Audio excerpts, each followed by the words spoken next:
दहिवडी आगाराच्या एसटीनं एकास उडवलं, चालक फरार तर अपघातात व्यक्ती गंभीर जखमी। दहिवडी आगाराच्या एसटीने दहिवडी राणंद रस्त्यावर असलेल्या खांडे वस्ती नजीक एका व्यक्तीस उडवल्याची घटना घडली आहे। झालेल्या अपघातानंतर राजाराम अवघडे नावाचा एसटी चालक हा फरार झाल्याची प्राथमिक माहिती घटनास्थळावरून मिळत आहे। दहिवडी खुटबाव एसटी क्रमांक MH40 N9475 ही बस राणंदकडून दहिवडीकडे चालली होती। याच दरम्यान दहिवडीकडून प्रकाश सदाशिव मुळीक वय वर्ष 45 हे आपल्या दुचाकी क्रमांक MH04 AZ 3073 वरून घराकडे चालले होते।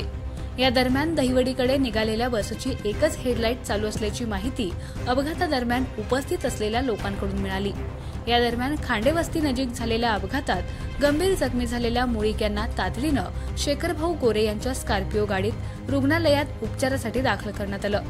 आगाराच्या कर्मचाऱ्यांनी मुळीक यांना झालेल्या जखमेतून झालेला रक्तस्राव माथीखाली मुजवण्याचा प्रयत्न केल्याचा आरोप यावेळी उपस्थित असलेल्या स्वाभिमानी शेतकरी संघटनेचे माण तालुकाध्यक्ष राजू मुळीक यांनी केलाय।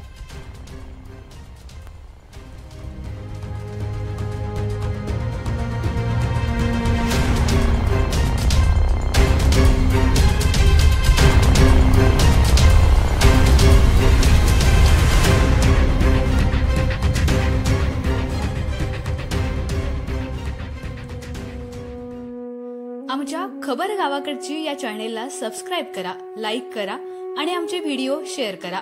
धन्यवाद।